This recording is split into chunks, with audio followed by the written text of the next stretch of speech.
નમસ્કાર વિદ્યાર્થી મિત્રો, હું પ્રદીપસિંહ સ્કૂલ વતી આપનું હાર્દિક સ્વાગત કરું છું. ધોરણ 7 વિષય છે સામાજિક વિજ્ઞાન, જેની અંદર પ્રકરણ 13 સંસાધનોનું જતન અને સંરક્ષણ. તો જોઈએ વિદ્યાર્થી મિત્રો, સંસાધનોનું જતન અને સંરક્ષણ. તો સૌથી પહેલાં આપણને એ ખ્યાલ આવવો જોઈએ કે સંસાધન એટલે શું. બરાબર છે.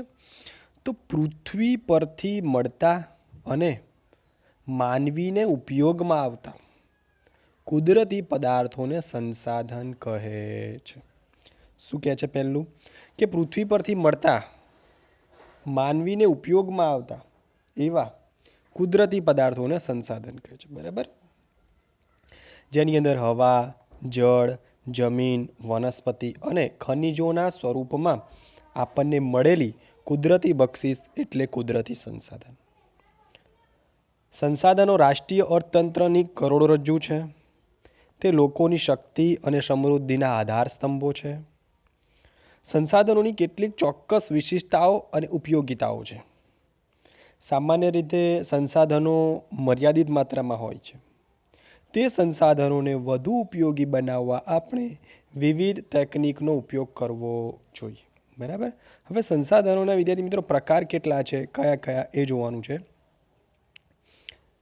સંસાધનો આપણને વિવિધ રીતે ઉપયોગી છે. ખેતીથી શરૂ કરી ઉદ્યોગ અને પરિવહનની પ્રવૃત્તિ સુધીની તમામ પ્રવૃત્તિઓમાં પ્રત્યક્ષ કે પરોક્ષ રીતે કુદરતી સંસાધનો આપણને ઉપયોગી છે. ખોરાક તરીકે જમીન અને વનસ્પતિમાંથી પ્રાપ્ત થતી વિવિધ સામગ્રી, ઈંધણ અને ઉર્જા તરીકે સંસાધનો આપણને ઉપયોગી છે. સંસાધનોને સામાન્યતઃ બે જૂથમાં વહેંચવામાં આવે છે: કુદરતી સંસાધન અને માનવ નિર્મિત સંસાધન. બરાબર છે. કયા? તો બે જૂથમાં. હવે ભૂમિ છે, જળ, ખનિજો અને જંગલો ને કુદરતી સંસાધન કહેવાય. બરાબર. એમાં પણ પાછા બે પ્રકાર પડે: જૈવિક અને અજૈવિક.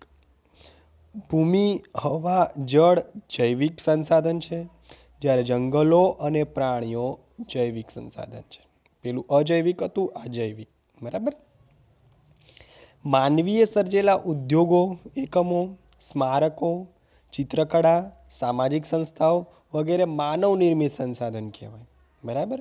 હવે મનુષ્યમાં રહેલા જ્ઞાન, બુદ્ધિ, કૌશલ્ય, સ્વાસ્થ્ય અને ગુણોનો સમાવેશ માનવ સંસાધનની અંદર થાય છે. બરાબર છે.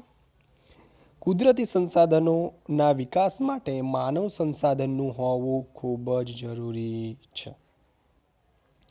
કેટલાક એવા સંસાધનો પણ છે જે ચોક્કસ સમયમાં સ્વનિર્માણ પામે છે, જેમ કે ઝાડપાન, પશુ પક્ષી વગેરે પોતાની જાતે પેદા થવાની ક્ષમતા હોય છે. આમ વન અને વન્યજીવ ચોક્કસ સમયમાં નિર્માણ પામતા રહે છે. બરાબર. હવે વિદ્યાર્થી મિત્રો, આ જે સંસાધનો છે એના સંરક્ષણ એટલે કે બચાવ માટે કયા પગલાં ભરવા જોઈએ? કુદરતી સંસાધનો મર્યાદિત છે, જ્યારે માનવીની જરૂરિયાતો અમર્યાદિત છે. કેટલાક વર્ષોથી તકનીકી ક્ષેત્રે થયેલા અસાધારણ વિકાસ અને વસ્તી વિસ્ફોટથી સંસાધનોનો ઉપયોગ ખૂબ વધી ગયો છે. તકનીકી એટલે વિદ્યાર્થી મિત્રો ટેકનોલોજી એમ. આ પરિસ્થિતિ વિશે ગંભીરતાથી નહીં વિચારીએ તો આપણે તેના ખરાબ પરિણામો ભોગવવા પડશે.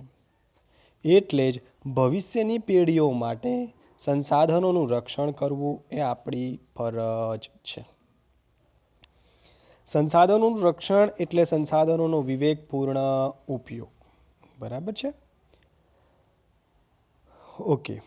હવે ચોક્કસ સમયમાં હિસ્સાની પૂર્તિ કરે છે અથવા અખૂટ હોય છે, જેને નવીનીકરણ સંસાધનો કહેવાય છે. જેમ કે નવીનીકરણ સંસાધનો કોને કહેવાય? તો જેમ કે જંગલો, સૂર્યપ્રકાશ એકવાર વપરાયા પછી પુનઃ ઉપયોગમાં લઈ શકાતા નથી કે બનાવી શકાતા નથી, તેને અનવીનીકરણ સંસાધનો કહે છે. જેમ કે પેટ્રોલ, ખનિજ અને કોલસો. નવીનીકરણ કયા? તો જંગલ, સૂર્યપ્રકાશ વગેરે, જેને ફરીથી બનાવી શકાય. અનવીનીકરણ જેને ફરીથી બનાવી શકાતા નથી. બરાબર છે. જેમ કે પેટ્રોલિયમ, ખનિજ, કોલસો, કુદરતી વાયુ વગેરે. હવે સંસાધન કયા કયા છે?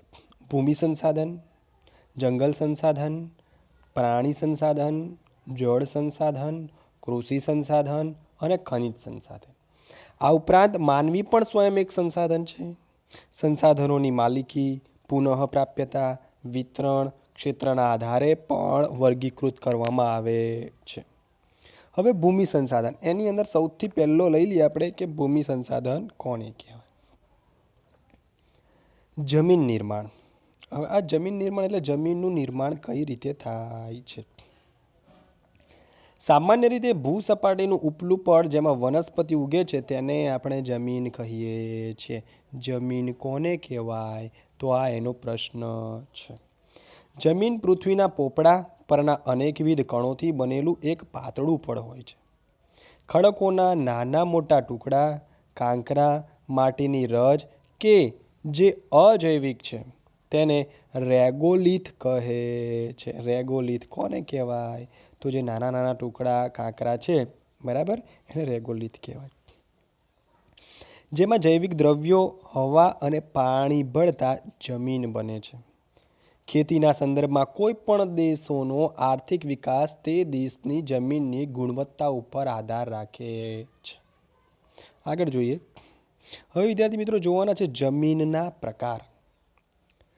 ભારતીય કૃષિ સંશોધન પરિષદ, બરાબર, દ્વારા ભારતની જમીનને કુલ 8 પ્રકારમાં વહેંચવામાં આવેલી છે. કેટલા પ્રકારમાં? 8 પ્રકારમાં. કયા કયા જોઈએ?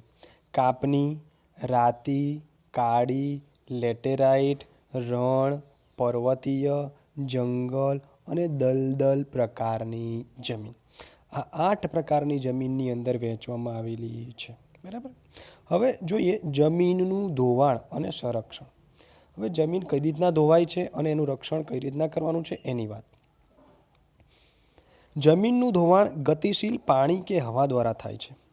જમીનના ઉપલા કણોનું ઝડપથી કુદરતી બળો દ્વારા અન્યત્ર સ્થળાંતર થઈ જવું તેને જમીનનું ધોવાણ કહે છે. આવું થવાથી જમીન ખેતીની ઉપજમાં ઘટાડો થાય છે. તેને અટકાવવું જોઈએ. બરાબર. હવે તેને અટકાવવાના ઉપાયો કયા કયા છે? તો પડતર જમીનમાં વૃક્ષોનું વાવેતર કરવું. સૌથી પહેલું શું કરવાનું છે? તો જે પડી રહેલી જમીન છે એની અંદર વૃક્ષોનું વાવેતર કરવું. જ્યાં ઢોળાવવાળી જમીન છે ત્યાં પગથિયા પદ્ધતિથી ખેતી કરવાની છે. આડબંધ બાંધવાના છે. જમીન પર ચારણ પ્રવૃત્તિઓને નિયંત્રણમાં લેવાનું છે. હવે જોવાનું છે ભૂમિ સંરક્ષણ. બરાબર. ભૂમિ સંરક્ષણ એટલે જમીનનું ધોવાણ રોકીને જમીનની ગુણવત્તા જાળવવી. નદીના કોતરો, પહાડી ઢોળાવો પર વૃક્ષો વાવવા. રણની નજીકના ક્ષેત્રોમાં વાતા પવનોને રોકવા. વૃક્ષોની હારમાળા ઉગાડવી. અનિયંત્રિત ચરાણને અટકાવવું જોઈએ. ફળદ્રુપતા ગુમાવી બેઠેલી જમીનમાં પુનઃ સેન્દ્રિય પદાર્થનું ઉમેરણ કરવું જોઈએ. આમાં સૌએ સાથે મળી સહિયારા પ્રયાસ કરવા જોઈએ. તો આ વિદ્યાર્થી મિત્રો હતું એ ભૂમિનું સંરક્ષણ, કે આપણે આ જે જમીનનું ધોવાણ થઈ રહ્યું છે, નાશ થઈ રહ્યો છે, ફળદ્રુપતા ઘટી રહી છે, એને કઈ કઈ બાબતોથી એને ફરીથી પુનઃજીવિત કરી શકાય, ફરીથી એને સાચવી શકાય, ફરીથી એને ફળદ્રુપ બનાવી શકાય. તો આટલી જે પ્રવૃત્તિઓ છે એના કારણે આપણે ભૂમિને ફરીથી સંરક્ષણ કરી શકીએ છીએ. બરાબર છે વિદ્યાર્થી મિત્રો? તો આ ભાગની અંદર આપણે આટલે સુધી રાખીએ છીએ. વધુ આપણે આવતા ભાગની અંદર જોઈશું. ધન્યવાદ.